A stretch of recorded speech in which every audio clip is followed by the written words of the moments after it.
ചേച്ചി ഞങ്ങളുടെ കറവക്കാരൻ പണിക്കാരോടൊപ്പം ഒളിച്ചോടിപ്പോയി. പശുവിന് ഇവരുടെ വീഡിയോ ഞാൻ കണ്ടിട്ടുണ്ട് ഇതിനു മുമ്പ്. ഒരു വീഡിയോ കണ്ടിട്ടുണ്ട്. ഇവര് എന്തോ ഒരു ആരാണ്ട് പറഞ്ഞ് ചമ്മന്തി ഇറക്കണത് കാണിച്ചു കൊടുക്കുന്ന മാങ്ങ ചമ്മന്തി, എന്തോ ഒരു ചമ്മന്തി ഇറക്കണ കാണിച്ചു കൊടുക്കുന്ന വെച്ചപ്പോൾ ആ ഒരു വീഡിയോ ഞാൻ ഇവരെ കണ്ടിട്ടുണ്ട് കേട്ടോ. അന്ന് സത്യം പറഞ്ഞാൽ ശ്രദ്ധിക്കപ്പെട്ടു. അപ്പോൾ പിന്നീട് ഞാൻ ഇവരുടെ പ്രൊഫൈൽ കയറി നോക്കിയത്, ലൈഫ് ഓഫ് മാധവി എന്ന് പറഞ്ഞിട്ട്. ഞാൻ അന്ന് നോക്കുമ്പോൾ നിസ്സാര 2 വീഡിയോസാണ് ഇതേപോലെ ഇട്ടിട്ടുള്ളൂ. പക്ഷേ ആ 2 വീഡിയോസിന് നല്ല മില്യൺ കണക്കിന് വ്യൂസ് ഉണ്ട്.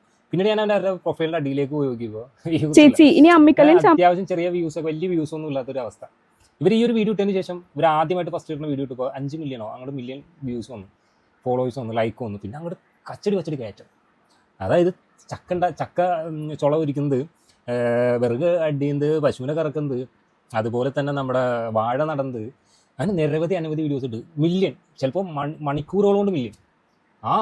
അപ്പോൾ പിന്നെ അവർക്ക് മനസ്സിലായി ഞാൻ എവിടെയാണ് കണ്ടന്റ് ക്രിയേറ്റ് ചെയ്യേണ്ടതെന്ന്. എനിക്ക് തോന്നുന്നത് അവർക്ക് മനസ്സിലായിട്ടുണ്ടാകും. കണ്ടന്റ് ക്രിയേഷൻ എവിടെ തുടങ്ങണം, എൻ്റെ പിടുത്തം എവിടെയാണെന്നുള്ളത്. അതായത് ചില ആൾക്കാർ ജീവിക്കാൻ വേണ്ടി കാണിക്കാൻ വേണ്ടി ജീവിക്കുന്നു എന്നുള്ളൊരു ചിന്താഗതി. കാരണം നമുക്കറിയാം ഇൻസ്റ്റാഗ്രാം തുടങ്ങുന്ന ഏതൊരു മനുഷ്യൻ്റെ ഒരു ആഗ്രഹമാണ് കുറേ വ്യൂസ് കിട്ടണം, കുറേ ലൈക്ക് കിട്ടണം, കുറേ ഫോളോവേഴ്സ് കിട്ടണം. അപ്പോൾ അത് എന്നോട് തിരിച്ചു ചോദിച്ചാലും ഉണ്ടായിരുന്നു എനിക്കിപ്പോൾ ഇത് തോന്നുന്നത്.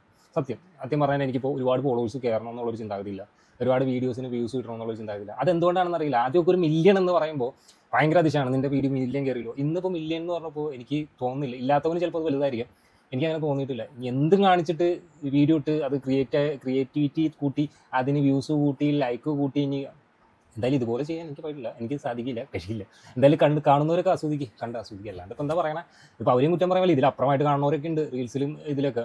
എഴുതി കൊടുക്കണവരും പിന്നെ വെറുതെ അല്ലല്ലോ. എന്തായാലും അവർ 2 പേർക്കും അറിയാം മാങ്ങ ചങ്ങമ്പന്തി ഉണ്ടാക്കണത് കാണാൻ വേണ്ടിയല്ലാന്നും, പശുവിനെ കറക്കണത് പഠിക്കാൻ വേണ്ടിയല്ലാന്നും, വാഴ നടന്ന് പഠിക്കാൻ വേണ്ടിയല്ലാന്നും, ചക്ക ഒലിക്കുന്നത് തിന്നാൻ വേണ്ടിയല്ലാന്നും എല്ലാം അറിയാം. എന്തായാലും കൊള്ളാം. ഇതുപോലെയുള്ള പുതിയ ആളുകൾ കയറി വരട്ടെ, കണ്ട് രസിക്കാമല്ലേ.